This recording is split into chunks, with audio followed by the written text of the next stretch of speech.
I'm very happy for the privilege of being able to speak to you.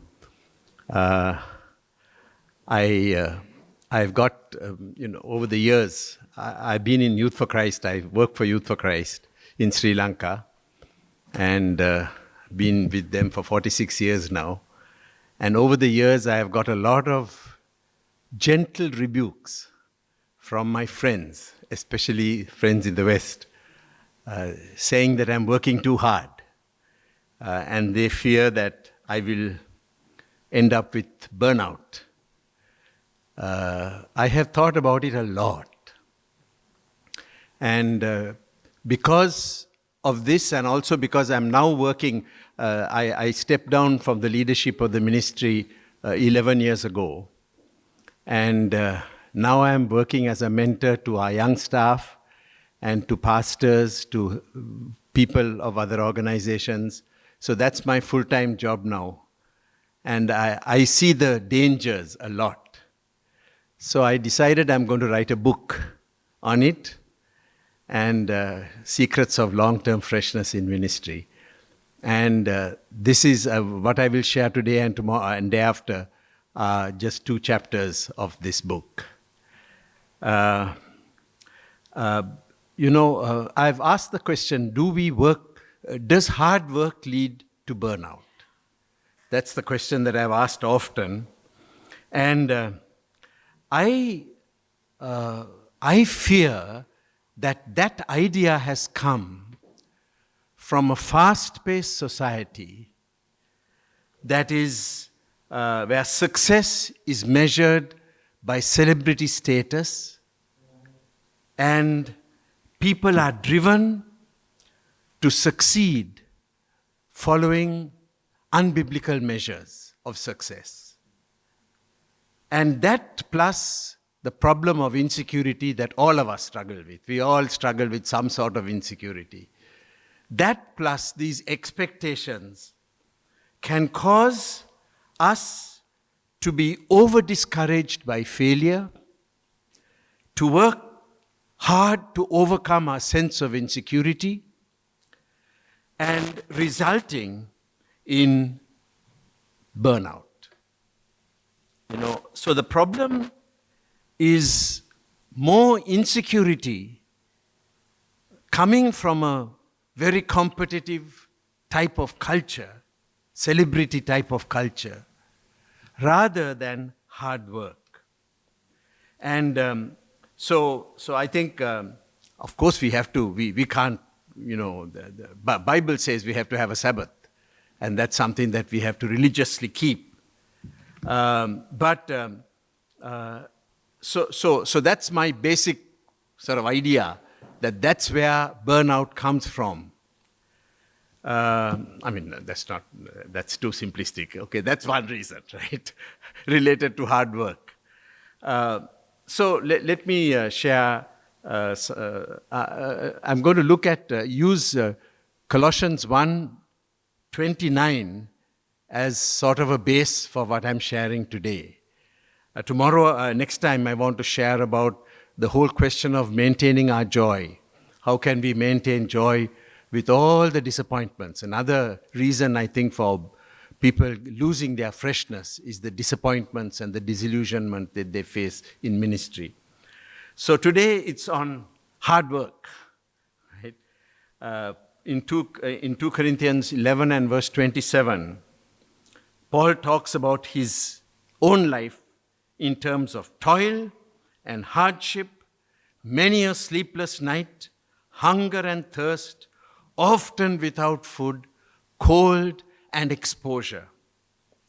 Today, if a Christian worker said that about himself or herself, that person would be rebuked and recommended to go for counseling, because clearly this is not God's will for you. I did a study some years ago of every time the New Testament uses Christ as an example for Christians to follow. And I came up with about 29 examples.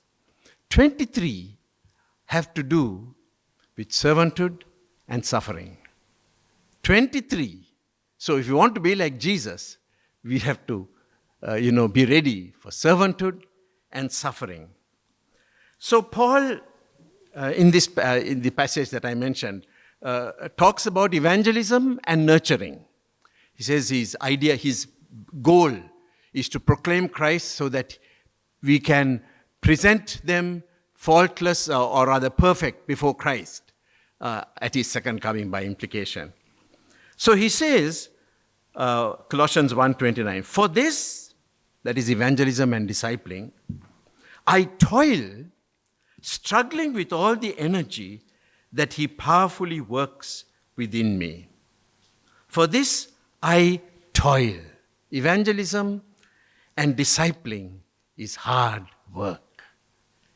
We have to go after people before they come to Christ and after they come to Christ. Care for them like parents. So I think this is one reason why so many people talk about the need for evangelism and discipling, evangelism among outsiders and discipling, but few people do it because I think it's just too inconvenient in our efficiency-oriented world. Let's look at this word toil. To this I toil. The word is kopiao in Greek, and the dictionary says it takes the meaning of work hard, labor, become tired, grow weary. This noun is used twice. The noun is used twice by Paul autobiographically. He uses that noun too. So it's talking about physical exertion. And Paul obviously didn't consider it a sin to be tired. John Wesley said when he was an old man, I am weary in the work, but not weary of the work. I think that's the situation we'd like to be in. Weary in the work, no doubt, but not tired of it, not weary of the work. And when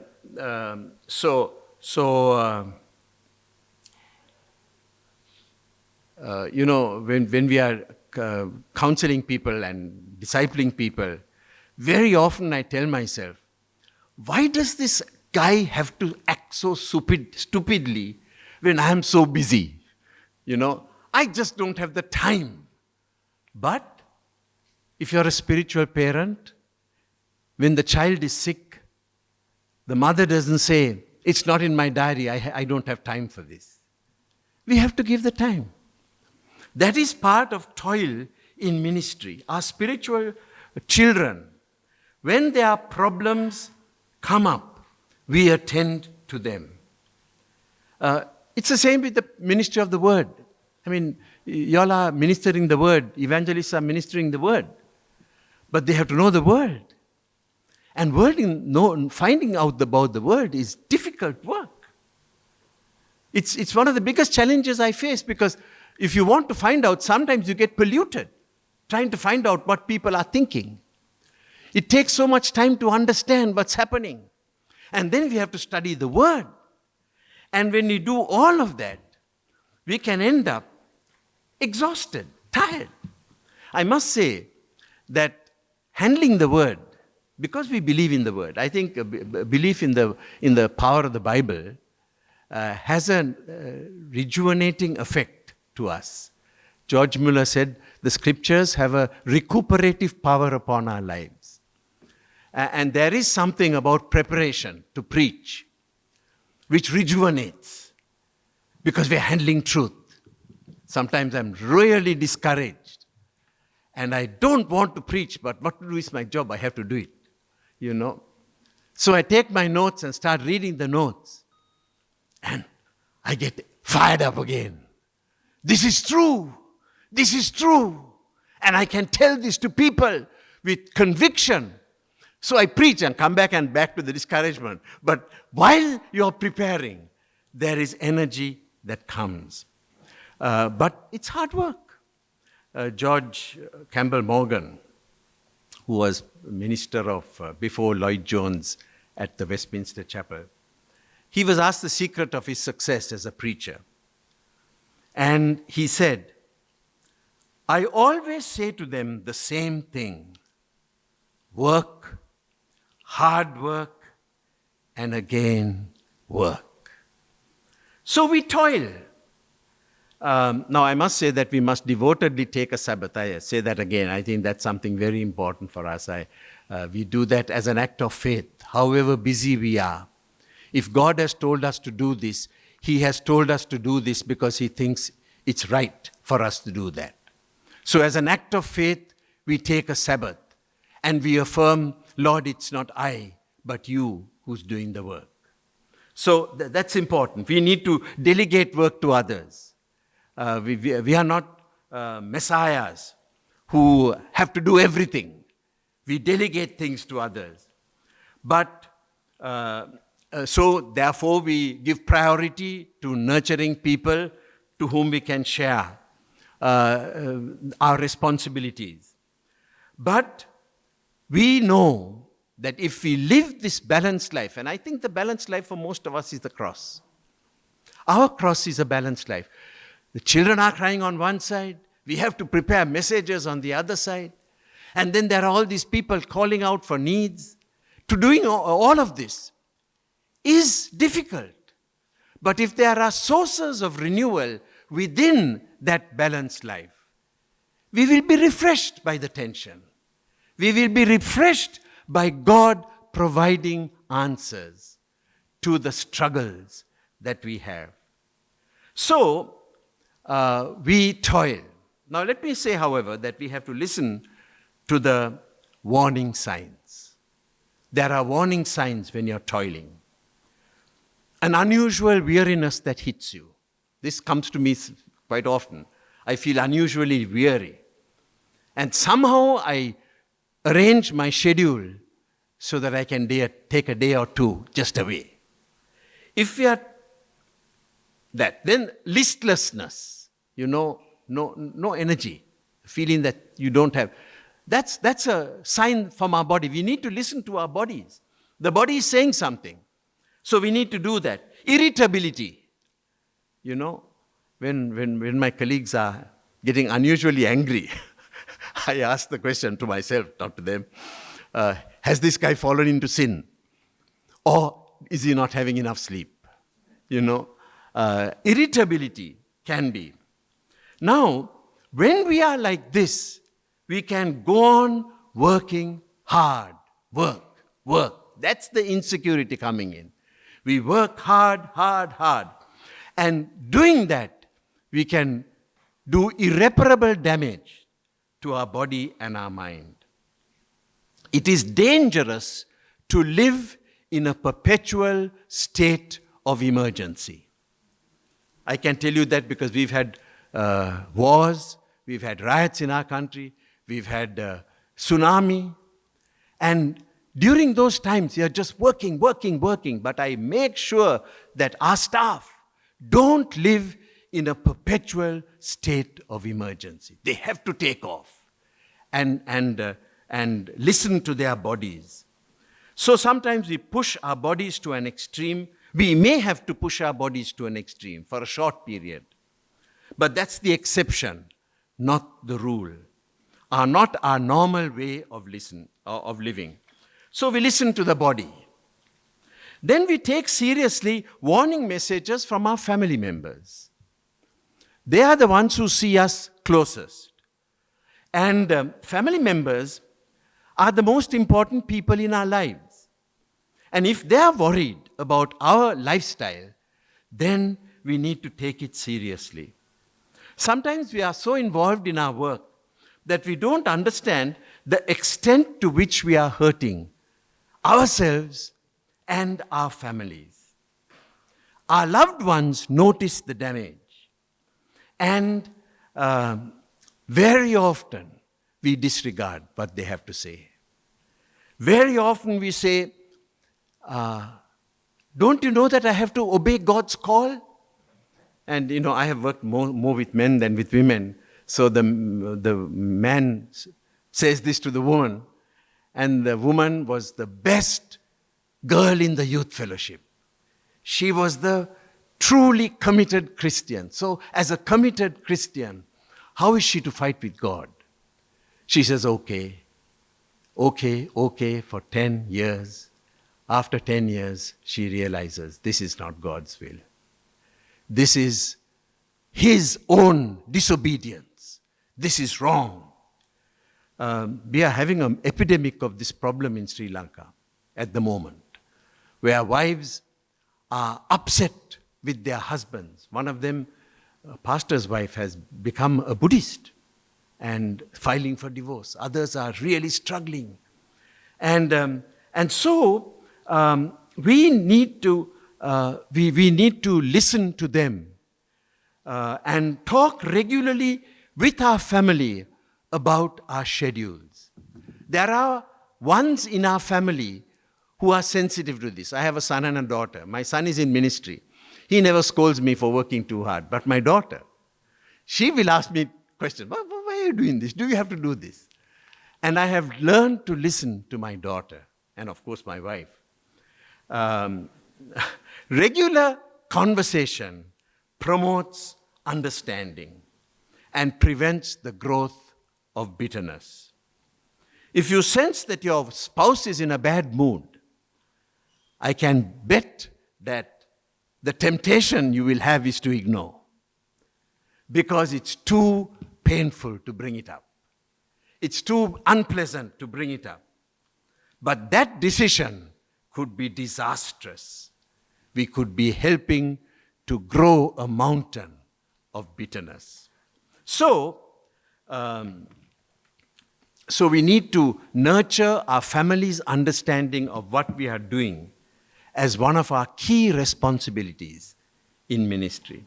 Similarly, there are warning signs that can come from accountability partners, close friends, supervisor, counselor.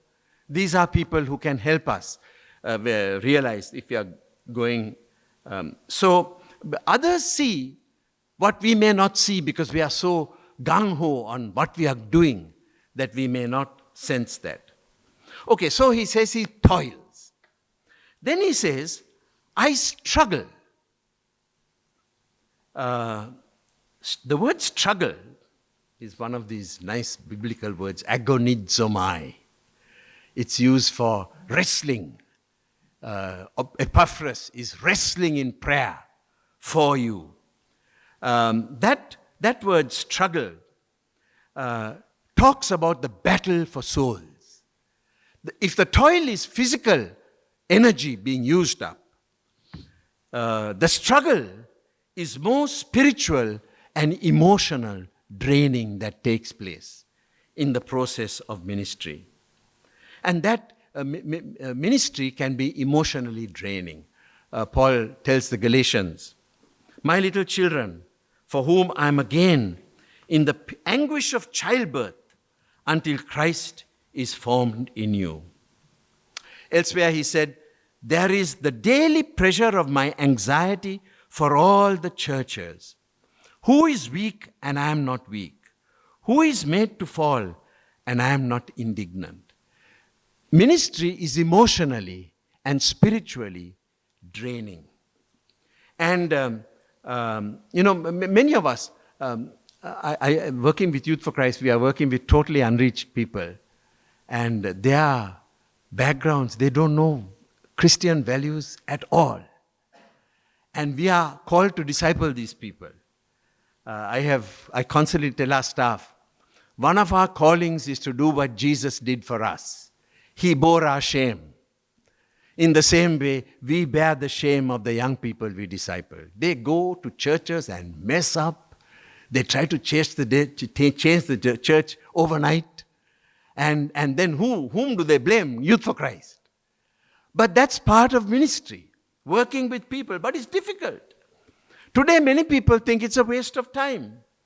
And many miss opportunities to nurture powerful and effective servants of God because they were rough diamonds. And they didn't see the diamond because they were looking at the roughness outside. So, you seek to restore a backslidden Christian. When a person backslides, guess whom he or she is going to blame first? The one who's discipling that person. We are the ones who get the blame when they backslide. And they resist our intervention. When we are praying for the deliverance from demon possession, that is a exhausting work, because we have found demons don't immediate. I don't know how Jesus did it. He said one word and they went. But in Sri Lanka, we find sometimes you have to pray a long time before people are delivered from demon possession. Evangelistic preaching is a battle, because we are storming the gates of hell. Praying for people's needs can be a battle, because you don't know how to pray and you're pleading with God, Lord, help me to pray the right thing, pray the right prayer now with this person who needs my prayers. Preaching is a battle. And after the battle, we can be spiritually, physically, and emotionally drained. And when we are in that situation, Satan can hit us. You know, I read about a pastor who visits a prostitute on Sunday night after the strenuous Sabbath day, hard work of Sunday. He would go there because, he was vulnerable. Adrenaline has been pumped into his system. He's wide awake. And there's a letdown after heavy work. So we need to be prepared for battle. Be prepared for the downtime after the battle. I have a few accountability partners and my wife, and they know. I told them when I came here, I'm in a hotel, there's a television here. After 10 o'clock, I won't be putting on the television. They know that. Because I know it can be dangerous. And after preaching, it can be doubly dangerous. So prepare for battle. It's a battle. And we need to be alert. We need to be wise in the way we battle. Then Paul says, while tiredness and struggle is inevitable in ministry, it doesn't need to be crippling. Because God's grace is sufficient and God is there to help. Colossians 1:29, again, back to the same verse. He says, I toil and struggle with all his energy that he powerfully works within me. Energy for the hard work, power for the struggle. So God gives us strength to do our toiling and power to do our struggling. God provides for our challenges. Of course, on our part, we must ensure that we are always obedient while we are working. You know, we have had a lot of casualties recently in our country. In a situation of war, a lot of unbalanced things happen. We had a war for 30-odd years. And along the way, living in refugee camps and things like that, things happened which shouldn't have happened. And then it comes out. And we have found many of our battle-scarred heroes have got scarred beyond repair.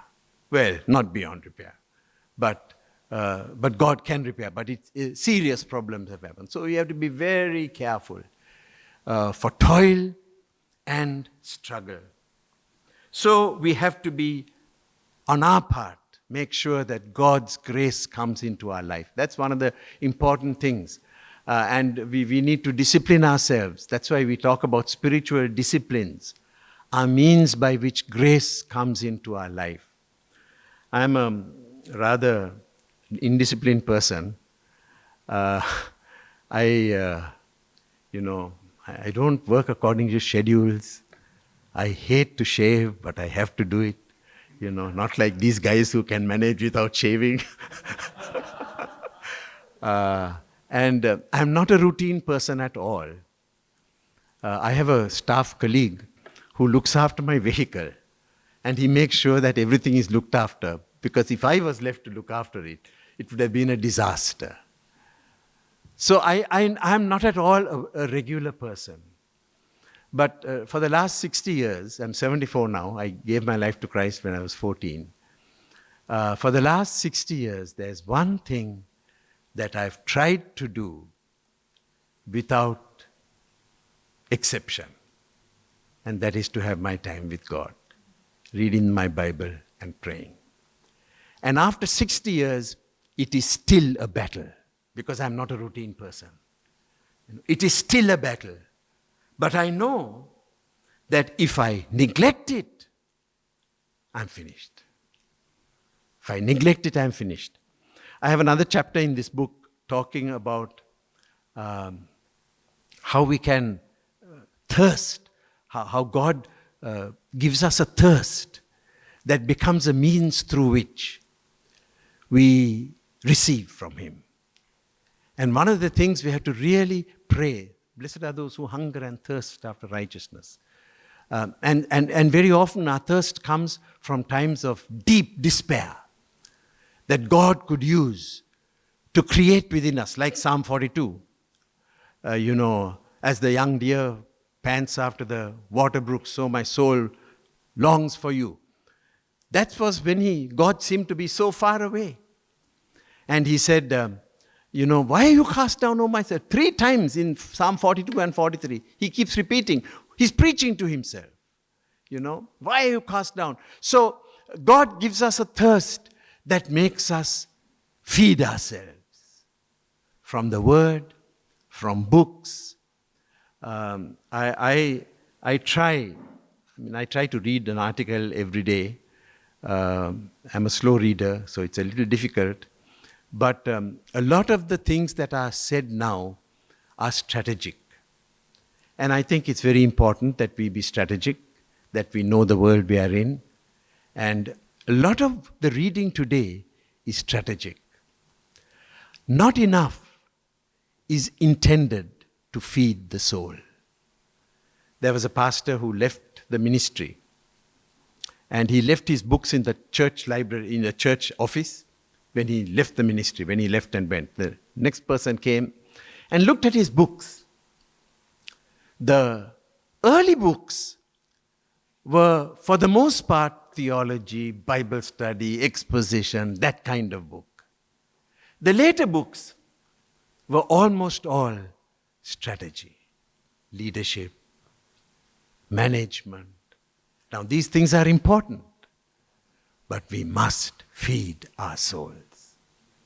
So we have to make sure that this energy that God is there to give us truly comes in to our lives. So when I talk of freshness, I'm not talking about, this is another chapter, by the way. I didn't realize that I was finishing this so quickly. So I can tell you a little more. When I talk about freshness, I'm not talking about being an enthusiastic over your job. There are, scientists, actors, sportspersons who are enthusiastic about their job, and they're not necessarily Christian. I'm not talking about having a bubbly personality, always happy. Some great people struggled with depression. Martin Luther, Charles Spurgeon struggled with depression. Some of the most beautiful, deep lyrics in the English language were written by William Cowper. God moves in a mysterious way. Hark my soul, it is the Lord. He had severe depression, suffered from severe, pathological. It was clinical depression. Tried to commit suicide. But God used them to the end. I think what we mean when we talk about freshness. Not climbing the ladder, ecclesiastical ladder. One of the freshest books about Christianity, about the Christian life, comes from a guy who was a dishwasher, Brother Lawrence. He was a dishwasher and he resented it until he was in a monastery, until he had an encounter with God. And then he realized that even the washing of dishes, he does for God. It's for God. It's not for himself that he does it. So it's not climbing the ladder. It's not spiritual success, earthly success. Because some of the greatest heroes of the faith, we are going to find out only when we get to heaven. You know? I call my wife my hero. She's not here, so I can tell her that. I can tell you that. She has prohibited me from saying it. But when I go to heaven, I know that she has a much higher place than me in heaven. Because, so it's not, those are not the measures of success in the Christian life. The measure of success in the Christian life is when we sense that we are being led by God. When we have a sense of joy over our call. When the problems of life have not overwhelmed us to the point that we are bitter, we are sad. You can't be in ministry without being sad, because all the time we are meeting with pain, all the time. We are sad, but we are not bitter, because the love of God has been shed abroad in our hearts. So that is out of what we minister out of. Okay, let me close with a story, and then we can have some discussion. That explains this whole thing of toil, struggle, and then energy and refreshment from God, power from God. The InterVarsity in USA has a conference called the Urbana Missions Conference, and I had to go there to do a Bible exposition. And I left on Christmas night. So it was a very busy time. I had to preach in our church. I'm not a pastor, but I'm very involved in my church. So I had to preach there on Christmas Day. We have Christmas Day services in our country. And I had to preach, so I was preparing. I had a lot of programs before that. And I was very tired. And I was preparing my sermon. I finished at about 2 o'clock in the morning. And I went to sleep, hoping to have about 4 hours of sleep and then go to church in the morning. And shortly after I went to sleep, there was a knock at our door. It's about 2 o'clock, 2:30 in the morning. And I went to the door. And they were our neighbors. They are very poor people. They didn't have electricity at that time. The little baby was having a stomach problem. And in the dark, they had only a little oil lamp. In the dark, they had given the child skin lotion, thinking it was a drink, a medicine for the stomach. And they said, "But what can we do?" So I said, let's go to the hospital. So I took them to the hospital, and when poor people come to the hospital, they don't care. So I knew I had to stay till everything was done. And so we waited, and made sure that everything had been done properly. Came home, no time to sleep, went straight to church. And then came back home, had Christmas lunch. And we open our windows like this. I noticed that the Europeans open like this and like this. We open it out, right? Because we don't have air conditioning in our houses. So we closed all our windows, which suggests we are not at home. Put the van in the garage and went to sleep. Because I was afraid, you jet lag and so many hours. When you try to preach with jet lag and without sleep, it can be, disastrous. You say the wrong things and all of that. So I was afraid. So I went to sleep. And few minutes of sleep, another knock at the door. Somebody had come to see my brother who was living next door, and he wasn't there, so he came to see me. And went back to sleep, another knock. Then I realized Christmas afternoon is not a good afternoon to sleep. So I called we got together as a family and we played some games. Then at midnight, I went to the airport, and the poor Sri Lankan Airlines flight was a disastrous loss on that particular flight. There were about 350 seats and about 50 passengers. And I had 4 seats to myself. I went to sleep when we left Colombo, got up just before we landed in Amsterdam. I have never slept like that in my life on a flight.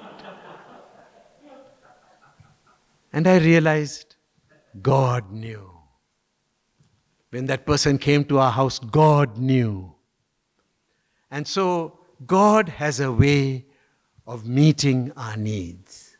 On our part, we have to be careful not to work in a way that dishonors God.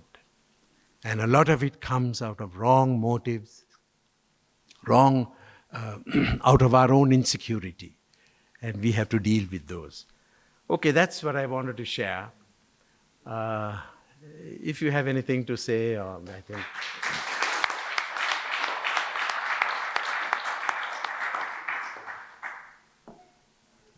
Thanks for the question. I think we have all got to decide what our Sabbath is. And working 6 days and taking a Sabbath doesn't mean that you can't take rest on some other day also. So I think that is there. My own Sabbath is, by the way, I find it hardest to have my devotions on my Sabbath because I'm relaxing that day, and I'm not alert, as I usually am. I'm not usually alert, but, at least. So I try to change my devotions a bit. I like music, so I like to sing a little extra during my worship time. But I must say that much of my Sabbath is doing housework. Because for my wife, that is what she needs, and I'm busy on the other days. So I do a fair amount of housework. In fact, I normally walk every evening, but I don't walk on the Sabbath because that day I want to leave for the home. And so I think we all have to work out what is special. I try to do a little theological reading on the Sabbath. Now that is just not work, but just for my own pleasure, to do a little pleasure type reading. So I do that. The night before the Sabbath, I might watch a movie because my Sabbath starts earlier on. And I like mystery things. Unfortunately, these British mysteries, which I like very much, we don't get in Sri Lanka. We get the other ones.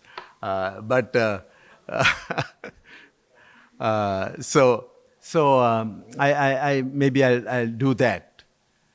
So I just try to make it a little special, And on Sunday, which is not my Sabbath because I'm preaching very often on Sundays, on Sunday my wife and I do we pray every day, but on Sunday we try to give a special time of prayer, and we do some reading, we do some biblical reading, and then we will. So that's a little mini Sabbath on Sunday.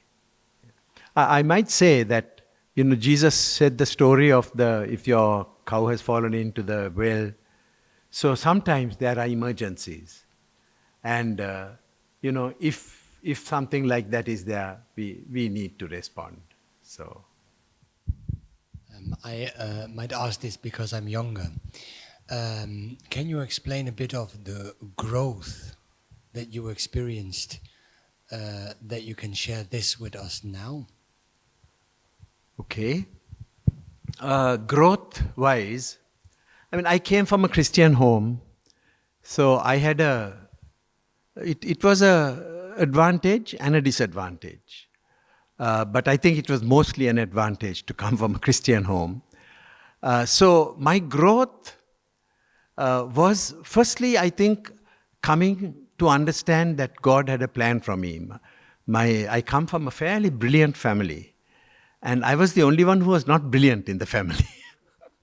Others were good students, good sports persons, but I was mediocre in everything. And because of that, I struggled with a sense of inferiority.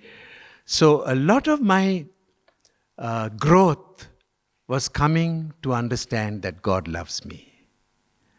And that has been the thing that drives me even now. I told my wife that I want a song sung in my funeral. I am so glad that my Father in heaven tells of his love in the book he has given. Wonderful things in the Bible I see. This is the dearest, that Jesus loves me. Now that's So I think my growth has been trying to understand the gifts that God truly loves me. God has given a job for me to do for him, that I am a significant person. So that was one. But there are other areas of growth that I am still battling with. Indiscipline, because the indiscipline can result in my not doing things I should do and then having to stay up all night trying to finish an assignment on time and things like that, which is not discipline or hard work, it's just indiscipline. But also, I didn't... I was very fortunate to be converted before I could go into sin, serious sin. Of course, there was a lot of sin. But I work with a lot of people who have been in serious sin. So I have to know about sin. And that has been a major challenge in my life. Because you try to watch, you follow in these news. If you want gossip, just open any of the news things. And you find enough gossip to keep you, and about this affair and this thing and that thing. And it's so easy in our quest for knowledge to make ourselves impure. So in those areas, the great help in my growth has been my friends. I have a group of people. Actually, we had 6 of us or 7 of us, and 4 of them are in heaven now. That's the problem with getting old. But 3 of us still remain. 4 of us still remain, and 2 of them gets a weekly report from Covenant Eyes about where I have gone on the internet, and if I have wasted time, I will tell them I spent too much time. This morning, I sent a letter to my wife and to them. I spent too much time on Google because I can waste my time on Google, So, and if I go beyond the bounds, they will discipline me. I can't take major assignments for a certain period of time. And so I have found my friends have had a huge part to play in my growth, in holiness, and also in not being bitter. When I have a friend to share, when I'm upset, having a friend to share, you can't be angry with humanity when one person at least listens to you. So that becomes a switch to clear your anger. So these are the main areas of my life where I have seen growth. I had to see my own assessment of who I am, my battle for purity, and I can't remember the other one, whatever. Yeah. I think, that's why, I said earlier, taking a Sabbath is an act of faith.